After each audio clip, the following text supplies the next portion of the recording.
gosto o paper escrito que Vossa Excelência trouxe para a sessão. Eu convido agora para se manifestar, em nome da Associação Interreligiosa de Educação e Cultura, o professor de Filosofia Eloy Correia dos Santos.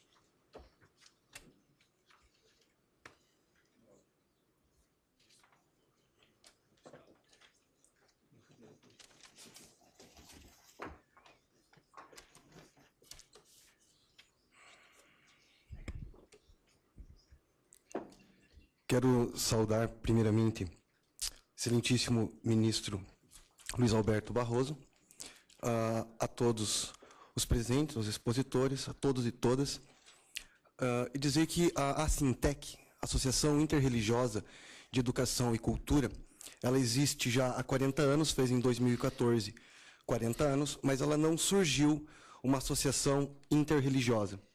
Ela surgiu uma associação interconfissional. E, na época, 40 anos atrás, foi um grande avanço, quando colocou pastores e padres para dialogar. Porém, com a LDB de 96, a associação mudou. Deixou de ser interconfissional e passou a ser interreligiosa, quando foi composta também por religiões de matriz africana e religiões orientais. Hoje, a Assintec é composta por mais de 20 tradições religiosas, apenas para nomear algumas delas. A Assintec é composta pelo Centro de Estudo Budista Bodhisattva, que se dizem, inclusive, um centro de estudos, não um templo. A comunidade Ramakrishna Vedanta, de Curitiba, a comunidade Fé Bahá'í, a Federação Espírita do Paraná, a Igreja Católica Ortodoxa Ucraniana, Igreja Católica Apostólica Romana, Igreja Ecumênica da Religião de Deus, a LBV, Igreja Evangélica da Confissão Luterana, Igreja Anglicana, Messiânica, Ortodoxa Grega, Presbiteriana, Sociedade Islâmica do Paraná, Judaísmo, religiões de matriz indígena, Seixonoye e o SEBRAS, que é a Sociedade Mediúnica do Brasil, que representa 2.000 terreiros de Umbanda e Candomblé do Paraná. Mas eu também falo em nome da Secretaria de Estado de Educação, da qual eu sou professor técnico pedagógico. Então, nós temos duas Assintecs. Uma é formada pelos líderes religiosos. A Assintec, de fato, é formada pelos líderes religiosos. Mas ela também tem uma equipe pedagógica formada por professores de ensino religioso. A Assintec, junto com a Secretaria de Estado de Educação, desenvolveu ao longo dos anos um debate. Debate que discutia, inclusive, a constitucionalidade ou não da disciplina. E o grande desafio era como fazer esse ensino religioso em um Estado laico, em um Estado republicano, superando aquelas tradicionais aulas de religião. Pois bem, um dos avanços foi a construção das diretrizes curriculares para o ensino religioso do Estado do Paraná. Diretrizes aprovada pelo Conselho Estadual de Educação. Diretriz que é composta pela história do ensino religioso no Brasil, as várias legislações, por uma concepção de objeto de estudo, metodologia, concepção de avaliação e referências bibliográficas. Pois bem, a partir dessas diretrizes que foram construídas coletivamente com os professores de ensino religioso, pesquisadores da academia e consultando as instituições religiosas, porque, como já foi citado anteriormente, a lei diz que a sociedade civil organizada deve ser ouvida. E, nesse caso, a Assintec representa a sociedade civil organizada. Essas diretrizes são propositivas, principalmente quanto ao objeto de estudo. O que se ensinar no ensino religioso? Religião, de fato, parece que pela exposição de todos que me antecederam e que são contra o ensino religioso confissional, parece que religião tem um espaço específico para ser ensinada, que é dentro do lugar sagrado, dentro da igreja, dentro do templo, da mesquita, da sinagoga, do terreiro. Religião tem um espaço, que é o espaço privado. No espaço público, na esfera pública, o que ensinar? O conhecimento. E qual conhecimento ligado à religião? Um conhecimento que emancipe, um conhecimento que venha favorecer o respeito à diversidade. Acompanhando as várias pesquisas, nós já vimos religião comparada. Comparar religiões é uma coisa muito perigosa. O ensino de valores ou acaba sendo uma desculpa para continuar fazendo proselitismo, porque se fala que vai trabalhar valores não cristãos, valores humanos, mas acaba virando proselitismo. E, além disso, outras disciplinas também trabalham valores. Educação física trabalha valores corporais, a arte trabalha valores. Não é uma função do ensino religioso, especificamente, trabalhar valores. Então, nós chegamos à conclusão que precisávamos de um objeto de estudo. E nas diretrizes curriculares do Estado do Paraná, chegamos ao sagrado. O sagrado, ele é fenomênico, ele não discorda da ideia do fenômeno religioso. Mas o que é o fenômeno religioso? Até uma pessoa com uma placa, como a gente vê nos filmes, O Fim do Mundo Está Próximo, também é fenômeno religioso. Foi citado aqui, muito bem citado, por sinal, pelo doutor Tiago, satanismo, religião da maconha, também é fenômeno religioso? Será que daríamos conta, então, dessa grande complexidade? Chegamos, então, ao sagrado. O sagrado como objeto de estudo. E o sagrado se divide fenomenicamente, materialmente, em lugar sagrado, símbolo sagrado, textos sagrados orais e escritos, ritos, festas. A partir das diretrizes, nós começamos um amplo trabalho de formação continuada de professores. E essa é a minha função na Secretaria de Estado de Educação, dar formação continuada para professores de ensino religioso. Nessas formações, nós temos algumas modalidades, eu vou citar alguns exemplos. Visitas técnicas, nós levamos os professores para conhecer uma mesquita, uma sinagoga, um terreiro de umbanda e candomblé e ouvir o próprio líder religioso falando da sua tradição religiosa. Outro tipo de formação é chamar especialistas. Por exemplo, tem o professor pós-doutor Silvio Fausto Gil, da Universidade Federal do Paraná, que estuda lugar sagrado. Então, ele vem falar dos vários lugares sagrados. Mas aí, um dos problemas era como contemplar a diversidade. Vamos trabalhar as mais de 90 mil religiões catalogadas no mundo, as religiões hegemônicas, ou as grandes religiões. Eu tenho alguns livros em casa que falam as grandes religiões. Eu sempre me pergunto, e as pequenas não contam? Ou então, as tradições religiosas, as novas, que não são tradicionais, também ficam de fora? E nós, depois de um amplo debate, chegamos ao entendimento de trabalhar matrizes religiosas. Não matrizes no sentido de onde a religião nasceu, isso seria muito complicado. Vamos pensar na realidade do Brasil. Qual é a primeira religião no Brasil? Isso, não quero aqui discutir o termo religar, religiare, enfim, porque se formos pensar se o budismo, se me permite falar, o colega já falou muito bem, se não tem um Deus para religar, então o budismo não é religião. Se o indígena cultua a natureza, então não é religião. Então, academicamente, aceitamos o termo religião para tratar de todas essas organizações religiosas no Brasil. A primeira tradição religiosa é indígena. Inclusive, a primeira a sofrer supressão, a primeira a sofrer discriminação. A segunda que vem no processo de colonização, a religião católica. E, posteriormente, os negros escravizados vêm com as suas religiões da África, as religiões, né, porque são muitas as tradições religiosas que vieram da África, e muitos negros muçulmanos, não apenas de religião africana, mas muitos muçulmanos. Posteriormente, vamos ter aí, no processo de imigração, as religiões orientais. Então, podemos falar em 4 grandes matrizes religiosas, para se for tentar tratar a diversidade. Então, nós trabalhamos o sagrado a partir do fenômeno religioso e o sagrado, lugar, símbolo, texto, rito, mito, festa, mas tem que contemplar as 4 matrizes. Então, africana, indígena, oriental e ocidental. Mas para que trabalhar ensino religioso na escola pública, visto que o espaço da religião não é dentro da escola pública?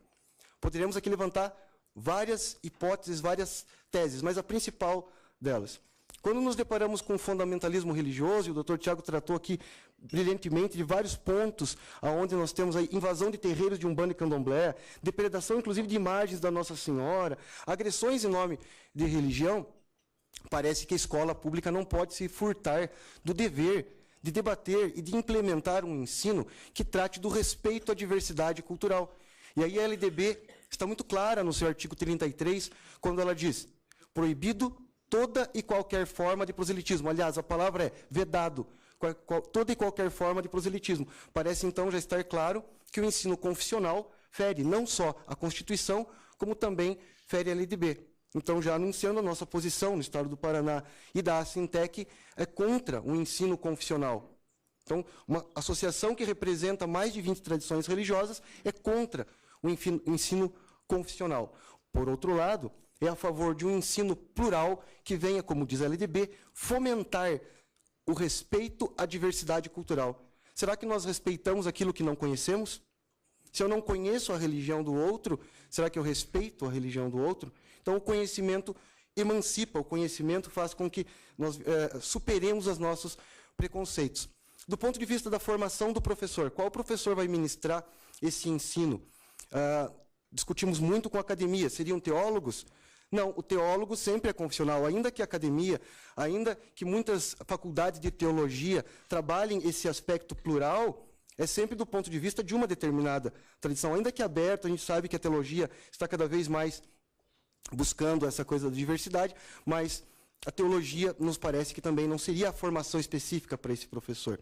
Ciência da religião, são muito novas ainda a faculdade, mas nós esperamos que a ciência da religião dê conta.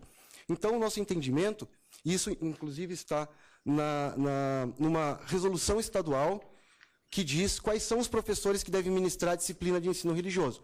Está aprovado pelo Conselho Estadual de Educação. São professores das áreas das humanas, filosofia, sociologia, história, português. E esses professores das áreas das humanas já possuem uma formação para isso, porque eles não vão trabalhar a fé. De acordo com o conselheiro estadual, inclusive padre, fé, o espaço da fé é dentro da igreja. Na escola, deve ser apenas, então, a religião enquanto objeto do conhecimento. Nós temos um problema muito prático, como já foi citado aqui. Está na lei o ensino religioso. O debate não é, nesse momento, manter ou tirar o ensino religioso, e sim a constitucionalidade de uma disciplina ser confessional, interconfessional ou não confessional. Pois bem, parece que o único caminho é uma disciplina não confessional. E aí, como fazer uma disciplina não confessional sem fazer proselitismo? É claro que não com representantes das tradições religiosas. Mas eu vou ter que tocar num outro assunto ainda polêmico. Nós falamos do ensino religioso, da liberdade religiosa.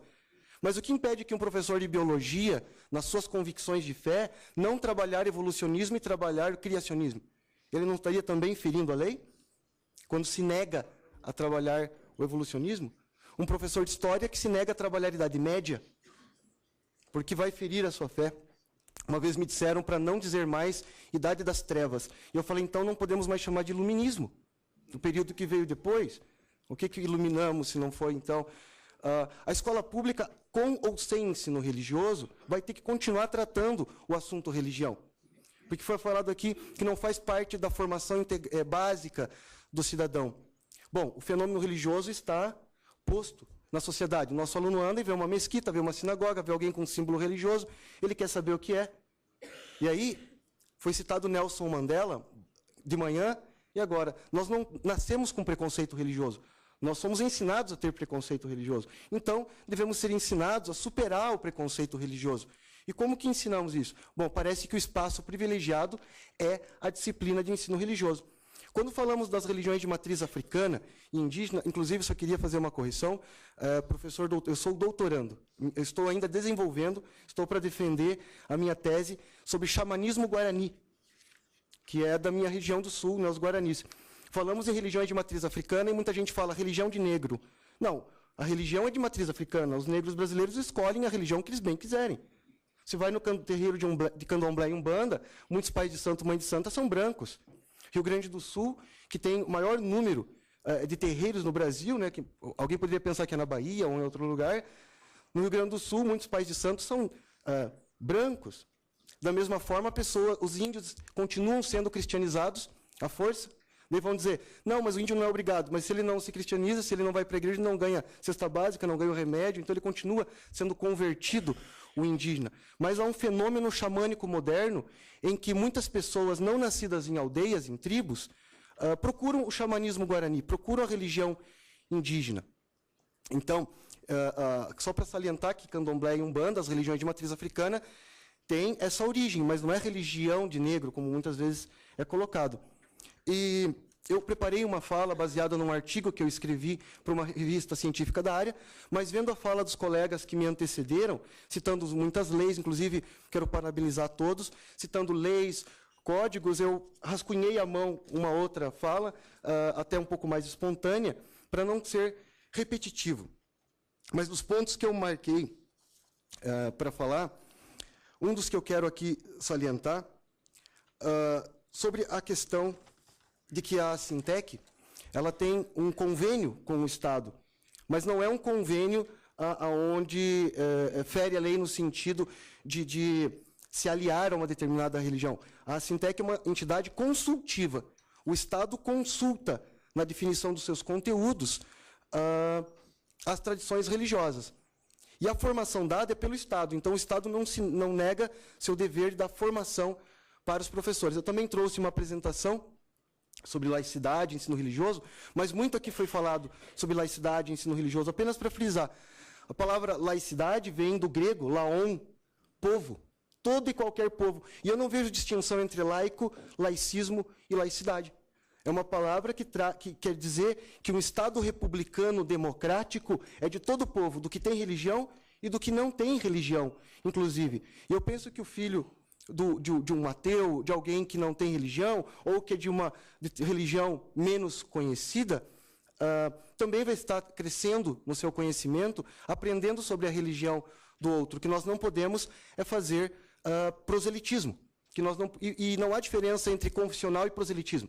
Também não podemos cair aqui num erro semântico. Guilherme de Ockham, que por sinal era frei franciscano, dizia: não multipliquemos os entes. Ficamos dividindo laicidade, laicismo, laico como coisa diferente, sendo que é uma coisa só, é único radical. Ou então, confessional, proselitista, interconfessional, querem dizer a mesma coisa, que é converter o outro, que é como foi até citado aqui, salvar almas, né? Pescar almas. Com o meu tempo já esgotado, eu quero parabenizar a iniciativa, dizer que a Secretaria de Educação do Paraná e a Sintec estão sempre à disposição. Eu mandei por correio um livro didático, até falar para a professora doutora Diniz, que talvez esse material é muito recente, foi publicado no final do ano, ela ainda não conheça, mas trata candomblé, umbanda, budismo, hinduísmo, cristianismo. Também mandamos um DVD, as diretrizes curriculares.